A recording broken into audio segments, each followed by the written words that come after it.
প্রধানমন্ত্রী তারেক রহমান আজ চীনের স্থানীয় সময় দুপুর 2টায় ডালিয়ান থেকে বুলেট ট্রেনে করে বিকেল 5টা 35 মিনিটে বেইজিংয়ে পৌঁছেছেন। সফরসঙ্গী হিসেবে রয়েছেন তার সহধর্মিণী ডাক্তার জুবাইদা রহমান। এর আগে প্রধানমন্ত্রী তারেক রহমান স্থানীয় সময় সকাল 10টায় ডালিয়ানে অনুষ্ঠিত ওয়ার্ল্ড ইকোনমিক ফোরাম আয়োজিত গ্রীষ্মকালীন দাভোস এর বার্ষিক সম্মেলনে অংশ নেন। চীনের ডালিয়ান আন্তর্জাতিক সম্মেলন কেন্দ্রে এটি অনুষ্ঠিত হয়। 17তম annual meeting of the new চ্যাম্পিয়ন্সের এই আয়োজনে বাংলাদেশের প্রধানমন্ত্রী তারেক রহমান, গিনির প্রধানমন্ত্রী আমাদু উরিবাহ, কাজাখস্তানের প্রধানমন্ত্রী ওলঝাস বেকতেনভ, দক্ষিণ কোরিয়ার প্রধানমন্ত্রী কিম মিন সেওক, মঙ্গোলিয়ার প্রধানমন্ত্রী নিয়াম ওসোর উর্লা এবং মন্টিনিগ্রোর প্রধানমন্ত্রী মিলোইকো স্পাইজিস অংশ নেন। সম্মেলনটিতে 90টিরও বেশি দেশ ও অঞ্চল থেকে রাজনৈতিক, ব্যবসায়িক, শিক্ষাবিদ এবং গণমাধ্যম অঙ্গনের 1700 জনের অধিক প্রতিনিধি অংশগ্রহণ করেন। আগামী 3 দিন চীনের বিভিন্ন পর্যায়ের মন্ত্রী ও বহুজাতিক কোম্পানির সঙ্গে প্রধানমন্ত্রীর সাথে সাক্ষাৎ করার পরিকল্পনা আছে প্রধানমন্ত্রী তারেক রহমানের। বিরোধী দলের সমালোচনা করে প্রধানমন্ত্রীর উপদেষ্টা ও বিএনপির সিনিয়র যুগ্ম মহাসচিব রুহুল কবির রিজভী বলেছেন, তাদের মধ্যেই ফ্যাসিবাদী মানসিকতা দেখা যাচ্ছে। রাজধানীর নয়াপল্টনে বিএনপির কেন্দ্রীয় কার্যালয়ে সমসাময়িক রাজনৈতিক পরিস্থিতি নিয়ে এক ব্রিফিংয়ে তিনি কথা বলেন। রিজভী বলেন, একটি গোষ্ঠী দেশকে অস্থিতিশীল করার চেষ্টা করছে, তবে বর্তমান সরকারের আমলে দেশবিরোধী কোনো কর্মকাণ্ড মেনে নেওয়া হবে না। জুলাই গণহত্যার বিচার করতে সরকার প্রতিশ্রুতিবদ্ধ বলেও মন্তব্য করেন রিজভী। বিরোধী দলের একজন নেতা বলেছেন, আমরা এক ফ্যাসিবাদ বিদায় করেছি, আরেক নতুন ফ্যাসিবাদ তৈরি হচ্ছে, তাকে বিদায়ের জন্য আমরা প্রস্তুত। আপনারাও যে ফ্যাসিস্ট চিন্তা চেতনা লালন করেন, এটাও জনগণ জানে, এটা প্রত্যেকটি মহল এই বিষয়টি জানে সমাজে, যে আপনাদের চিন্তাধারা যে কত ভয়াবহ, দলমন্যতা সম্পন্ন এবং কি পরিমাণ আপনারা দলবাজ। এই দলবাজ থেকে, দলতন্ত্র থেকেই তো ফ্যাসিবাদের জন্ম নেয়। অতীতের তুলনায় বর্তমান গণমাধ্যম পরিচালনার পরিবেশ অনেক বদলে গেছে বলে মন্তব্য করেছেন বিএনপির স্থানীয় কমিটির সদস্য ডক্টর আব্দুল মঈন খান। প্রেস ক্লাবে দৈনিক ইত্তেফাক ও দৈনিক দিনকালের সাবেক সম্পাদক মরহুম আখতারুল আলমের স্মরণ সভায় এসব কথা বলেন তিনি। গণমাধ্যমের স্বাধীনতা ফিরিয়ে আনতে নানামুখী প্রতিবন্ধকতা দূর করা জরুরি। এ সময় মরহুম আখতারুল আলমের সাংবাদিকতায় অবদান স্মরণ করে বক্তারা বলেন, নীতি ও আদর্শের প্রশ্নে তিনি কখনোই আপোস করেননি। দেশে নারী ও শিশুর প্রতি সহিংসতা ও নির্যাতন উদ্বেগজনক হারে বাড়ছে। মানবাধিকার সংস্থার তথ্য মতে প্রতিদিন গড়ে 3 থেকে 4 জন যৌন নির্যাতন ও ধর্ষণের শিকার হচ্ছে, যার অধিকাংশই শিশু। আইন ও অপরাধ বিশেষজ্ঞরা বলছেন, সামাজিক ও নৈতিক অবক্ষয় এবং বিচারহীনতা শিশু সহিংসতা ও নির্যাতন বাড়ার অন্যতম কারণ।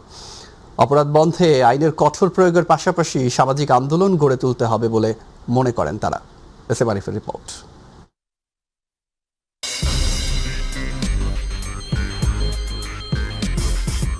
সাম্প্রতিক সময়ে শিশু সহিংসতার সবচেয়ে আলোচিত ঘটনা রামিসা ধর্ষণ ও হত্যা।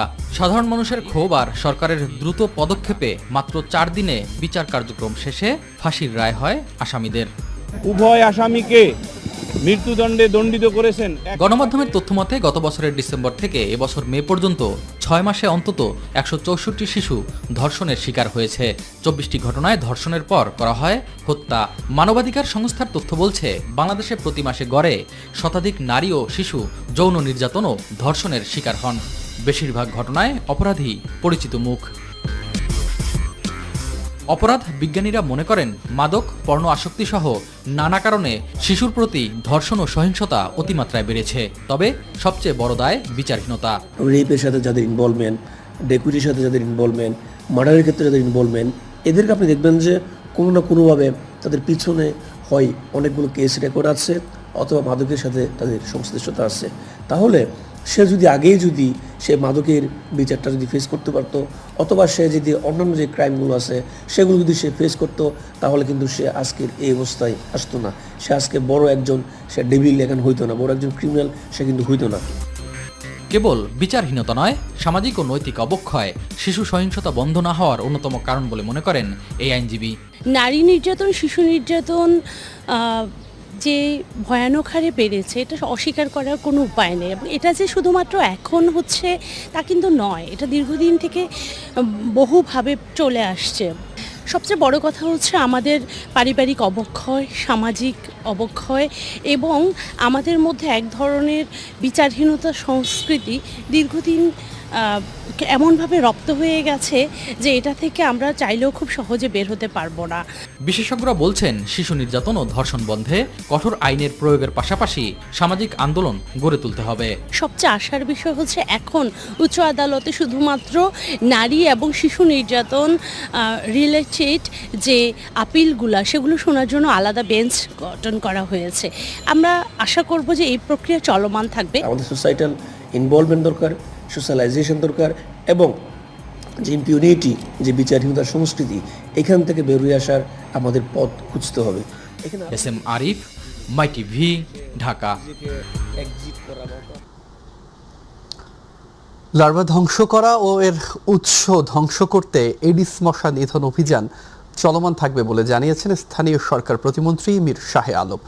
সকালে রাজধানীর গুলশানে ডেঙ্গু সহ মশাবাহিত অন্যান্য রোগ প্রতিরোধের লক্ষ্যে সারা দেশের জন্য গঠিত টাস্ক ফোর্স কমিটি কর্তৃক বাসা বাড়িতে মশক নিধন অভিযান পরিদর্শন কর্মসূচিতে অংশ নিয়ে তিনি এসব কথা বলেন। এ সময় ডেঙ্গুর লার্ভা পাওয়ায় গুলশানের একটি অভিজাত রেস্টুরেন্টকে 50,000 টাকা জরিমানা করে উত্তর সিটি কর্পোরেশন। জাহিদ আহমেদ বাবুর রিপোর্ট। ডেঙ্গি সহ মশাবাহিত অন্যান্য রোগ প্রতিরোধের লক্ষ্যে সরকার ইতিমধ্যেই গঠন করেছে টাস্কফোর্স কমিটি। আর তাই বর্ষা মৌসুমের শুরুতেই আগাম সতর্কতামূলক পদক্ষেপ হিসাবে স্থানীয় সরকার প্রতিমন্ত্রীর নেতৃত্বে রাজধানীর গুলশানে মশক নিধন অভিযানের নামে ঢাকা উত্তর সিটি কর্পোরেশন। এই সময় একটি রেস্টুরেন্টে এডিসের লার্ভা পাওয়ায় দোকান কর্তৃপক্ষকে 50,000 টাকা জরিমানা করে ডিএনসিসি। এছাড়াও ডেঙ্গি প্রতিরোধের এই অভিযানে গুলশান এলাকার 6টি বাড়ি পরিদর্শন করে 3টিতে ডেঙ্গু লার্ভা শনাক্ত করে ডিএনসিসি। সরকারি এই সংস্থাটি আশঙ্কা করছে ডেঙ্গি সংক্রমণের উচ্চ ঝুঁকিতে রয়েছে নগরীর গুলশান বনানী সহ অভিজাত এলাকাগুলোতেও। আর তাই ডেঙ্গু প্রতিরোধ কার্যক্রমে অভিজাত এলাকার বাসিন্দাদের সহযোগিতা না পাওয়ার কথাও জানান উত্তরের নগর কর্মকর্তারা। 3টা বাড়িতে আমরা ডেঙ্গু এডিসের লার্ভা পেয়েছি, একটা রেস্টুরেন্টে পেয়েছি। অতএব এই অভিজাত এলাকাগুলোতে দেখা গেছে যে তাহলে 50% এখানে ডেঙ্গুর ভয়াবহতা ছড়ানোর আশঙ্কা আছে।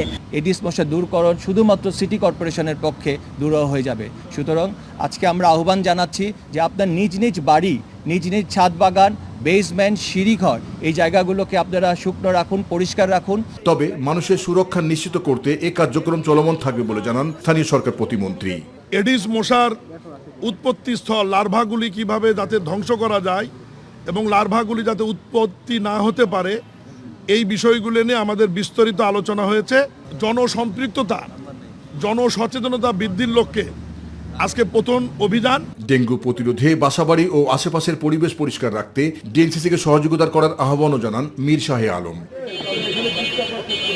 জাহিদ আহমেদ বাবু, মাই টিভি, ঢাকা। আন্তর্জাতিক অপরাধ ট্রাইব্যুনাল আইনের বৈধতা চ্যালেঞ্জ করে হাইকোর্টের রিট দায়ের করা হয়েছে। সকালে সুপ্রিম কোর্টের আইনজীবী অ্যাডভোকেট মহসিন রশিদের রিট দায়ের করেন। আইন সচিব সহ সংশ্লিষ্টদের রিটে বিবাদী করা হয়েছে। রিটের রুল জারি করে বিবাদীদের কারণ দর্শাতে নির্দেশ দেয় যে কেন প্রতিপক্ষ সরকারের কর্মকর্তাদের নির্দেশ দেয়া হবে না যাতে তারা আইন অনুযায়ী 1973 সালের আন্তর্জাতিক অপরাধ ট্রাইব্যুনাল আইন রহিত করার জন্য প্রয়োজনীয় ব্যবস্থা নেয়ার নির্দেশনা চাওয়া হয়েছে। কারণ আইনটি তার উদ্দেশ্য পূরণ করে ফেলেছে এবং ভবিষ্যতে রাজনৈতিক ও প্রতিপক্ষকে বিচারিকভাবে হত্যার অস্ত্র হিসেবে এর অপব্যবহার ও অপপ্রয়োগ প্রতিরোধ করা প্রয়োজন। একই সঙ্গে আন্তর্জাতিক অপরাধ ট্রাইব্যুনাল আইন সংশোধনের বিধানগুলো পরিপন্থী হওয়ায় সেই বিষয়টিও অবৈধ ও বাতিল চাওয়া হয়েছে। নগরের সাপাহার সীমান্ত দিয়ে নারী, পুরুষ ও শিশুসহ 9 জনকে পুশিনের চেষ্টা করেছে ভারতের সীমান্তরক্ষী বাহিনী বিএসএফ। তবে বিজিবির তাৎক্ষণিক তৎপরতায় তারা বাংলাদেশে প্রবেশ করতে পারেনি। বর্তমানে ওই ব্যক্তিরা 2 দেশের সীমান্তের শূন্য রেখায় অবস্থান করছেন। ভোর 4টার দিকে উপজেলার আদাতলা সীমান্ত এলাকায় ঘটনা ঘটে। নওগাঁ ব্যাটালিয়ন 16 বিজিবি জানায় ভারতের 29 বিএসএফ ব্যাটালিয়নের এলেনপুর ক্যাম্পের সদস্যরা 9 জনকে বাংলাদেশের দিকে ঠেলে পাঠানোর চেষ্টা করে। বিষয়টি জানতে পেরে আদাতলা বিওপির একটি টহল দল দ্রুত ঘটনাস্থলে পৌঁছে তাদের শনাক্ত করে এবং বাংলাদেশের অভ্যন্তরে প্রবেশে বাধা দেয়। ঘটনার পর সীমান্ত এলাকায় টহল জোরদার করা হয়েছে।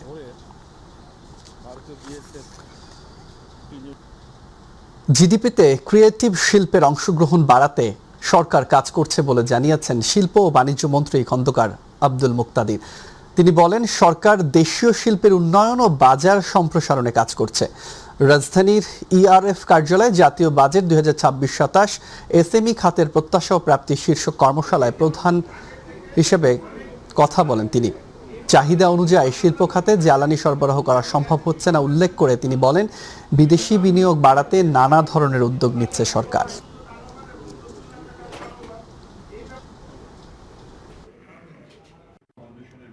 জিডিপিতে ক্রিয়েটিভ ইকোনমির কন্ট্রিবিউশন শেয়ার 1.5% নিয়ে যাওয়া আগামী দিনে, youth entrepreneurship for students and startup কর্মসূচি বাস্তবায়ন, নতুন উদ্যোক্তা সৃষ্টি, মেন্টরশিপ, দক্ষতা উন্নয়ন, কেন্দ্রীয় উদ্যোক্তা ডাটাবেস প্রতিষ্ঠা এবং দেশি বিদেশি বাজারে প্রবেশের সহায়তা সহ নানা ধরনের উদ্যোগ গ্রহণ করা হয়েছে। শিক্ষা এবং প্রাথমিক গণশিক্ষা মন্ত্রী আনম এহসানুল হক মিলন বলেছেন, এখন আর নকল নেই, তবে নকলের রূপ পরিবর্তন হয়েছে। সেজন্য পুরনো পরীক্ষা আইন পরিবর্তন করা হয়েছে। আসন্ন এইচএসসি পরীক্ষায় যদি কোনো শিক্ষার্থীর কাছে নকল পাওয়া যায় তবে তাকে ডিটেনশনে বা আইনের আওতায় আনা হবে। একই সঙ্গে কোনো পরীক্ষা কেন্দ্রে নকল পেলে ওই প্রতিষ্ঠানের প্রধান এবং কেন্দ্র প্রধানকেও আইনের আওতায় আনা হবে। আজিমপুর গার্লস স্কুল অ্যান্ড কলেজে এক অনুষ্ঠানে তিনি একথা বলেন। আগামী বছর থেকে দেশের সকল বোর্ডে একক প্রশ্নে পরীক্ষা হবে বলেও জানান শিক্ষামন্ত্রী। এবার আমি সারা বাংলাদেশে একক প্রশ্নপত্রের ব্যবস্থা করেছি। বেশ কয়েকদিন মধ্যরাত পর্যন্ত আমি বিজি প্রেসে গিয়ে নিজে সেগুলিকে ইনভেস্টিগেশন করেছি যে কোথায় লিকেজ রয়েছে। তারপরও লিকেজ রয়েছে এটা আমি দেখতে পাচ্ছি। সেগুলিকে কিভাবে ক্লার্ক করা যায় সেই ব্যবস্থা আমরা নিচ্ছি।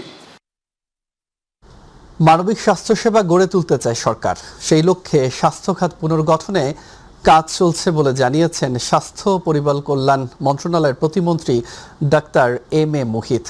রাজধানী চীনমন্ত্রী সম্মেলন কেন্দ্রে এক অনুষ্ঠানে একথা বলেন তিনি। মন্ত্রী জানান, সরকারের নির্বাচনী ইশতেহারের আলোকে দেশের মানুষের দোরগোড়ায় স্বাস্থ্যসেবা পৌঁছে দেওয়া হবে। তিনি বলেন, স্বাস্থ্য ব্যবস্থা ঢাকা কেন্দ্রিক হয়ে গেছে। প্রাথমিক স্বাস্থ্যসেবার দিকে গুরুত্ব দিয়ে বর্তমান সরকার এটিকে ডিসেন্ট্রালাইজড করার উদ্যোগ নিয়েছে বলেও জানান স্বাস্থ্য প্রতিমন্ত্রী।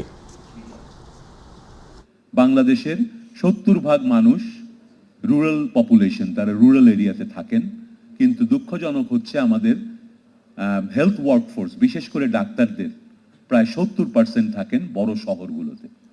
এই যে একটা বৈষম্য, যে কারণে আমাদের বিশাল অংশের গ্রামীণ জনগোষ্ঠী কিন্তু স্বাস্থ্যসেবা পাচ্ছে না। আমরা যদি ইনভেস্ট করি সিস্টেম ডেভেলপ করার ক্ষেত্রে, আমরা যদি ইনভেস্ট করি আমাদের হিউম্যান রিসোর্স ক্যাপাসিটি বিল্ডিং এর ক্ষেত্রে, আমরা যদি আমাদের সোশ্যাল ক্যাপিটালগুলোকে আরো বাড়ানোর চেষ্টা করি কমিউনিটি এনগেজমেন্ট এবং পার্টিসিপেশনের মাধ্যমে, তাহলেই কিন্তু সাস্টেইনড সিস্টেম ডেভেলপ করা সম্ভব এবং সাস্টেইন ভাবে আমরা চেঞ্জ আনতে পারবো আমাদের হেলথ সিস্টেমে এবং পেশেন্ট আউটকামে, কোয়ালিটি অফ লাইফে মানুষের। দুর্যোগ ব্যবস্থাপনা ও ত্রাণ মন্ত্রণালয়ের মন্ত্রী আসাদুল হাবিব দুলু বলেছেন, দেশের গ্রামীণ অর্থনীতিকে শক্তিশালী করতে সরকার আগামী 5 বছরে 20,000 কিলোমিটার খাল খননের পরিকল্পনা গ্রহণ করেছে। এর মাধ্যমে একদিকে যেমন শুকনো মৌসুমে পানি সংরক্ষণ করা যাবে, অন্যদিকে বর্ষাকালে দ্রুত পানি নিষ্কাশনের মাধ্যমে ফসল হানি কমানো সম্ভব হবে। দুপুরে মানিকগঞ্জ জেলার শিবালয় উপজেলার আমডালা খাল খনন কার্যক্রম পরিদর্শন ও বৃক্ষরোপণ কর্মসূচিতে অংশ নিয়ে তিনি এসব কথা বলেন।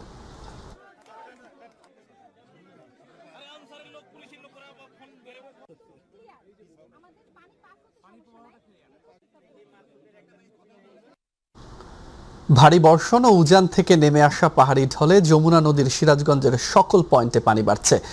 আর পানি বৃদ্ধির সঙ্গে সঙ্গে সিরাজগঞ্জ সদর ও চৌহালি উপজেলার বিস্তীর্ণ চরাঞ্চলে দেখা দিয়েছে তীব্র নদী ভাঙন। ইতিমধ্যে সদরের বাহুকা এলাকায় হঠাৎই যমুনা নদীর তীর রক্ষা বাঁধের 30 মিটার বিলীন হয়েছে নদীগর্ভে। প্রতিনিধি এইচ এম মোনায়েম খানের তথ্য ও চিত্রে জুবাইর রহমানের রিপোর্ট। ভরা বর্ষার আগেই ভয়াল রূপ ধারণ করেছে যমুনা। উজান থেকে নেমে আসা পাহাড়ি ঢল আর টানা ভারী বর্ষণে গত এক সপ্তাহ ধরে সিরাজগঞ্জে বাড়ছে পানি। এরই সঙ্গে শুরু হয়েছে নদী ভাঙনের নির্মম খেলা। সম্প্রতি সদর উপজেলার বাহুকা এলাকায় হঠাৎই ভাঙন দেখা যায় তীর রক্ষা বাঁধে। এ সময় নদী তীর রক্ষা বাঁধের প্রায় ৩০ মিটার এলাকা মুহূর্তেই বিলীন হয়ে যায় নদীগর্ভে, যেখানে জিও টিউব এবং জিও ব্যাগ ফেলে ভাঙন নিয়ন্ত্রণে কাজ করছে পানি উন্নয়ন বোর্ড।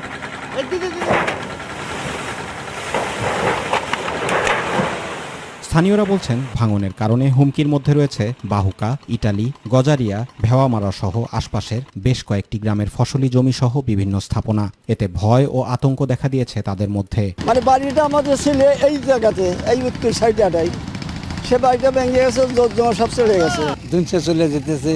এর মধ্যে তিল আছে, পাট আছে, আর ওই সাইডে চাইনিজের জমি আছে, এগুলো সব চলে যাবে। বাঙার মুহে যদি পড়ে যাইতে আঙুর তো বাড়িঘর থাকবো না, তাহলে শেষ হয়ে যাবো। চিন্তা হারাত ঘুমবার নেই। ভাঙনের খবর পাওয়ার পরেই পানি উন্নয়ন বোর্ডকে বিষয়টি দ্রুত অবগত করা হয় বলে জানান স্থানীয় ইউপি প্রশাসনিক কর্মকর্তা। এখানে আসলে প্রকৃতপক্ষে হঠাৎ করে এই ভাঙন শুরু হয়েছে এবং দ্রুত পানি উন্নয়ন বোর্ডের মাধ্যমে দ্রুত কার্যক্রম শুরু হচ্ছে। তো যেভাবে ওনারা কাজ করতেছে তাতে বোঝা যাচ্ছে যে ইনশাল্লাহ এটা সমস্যার সমাধান হয়ে যাবে। নির্বাহী প্রকৌশলী বলছেন, তীর রক্ষা বাঁধের ৩০ মিটার ইতোমধ্যে নদীগর্ভে চলে গেলেও জরুরি ভিত্তিতে পদক্ষেপ নিয়ে ভাঙন নিয়ন্ত্রণে আনা হয়েছে, ফলে আতঙ্কিত হবার কিছু নেই।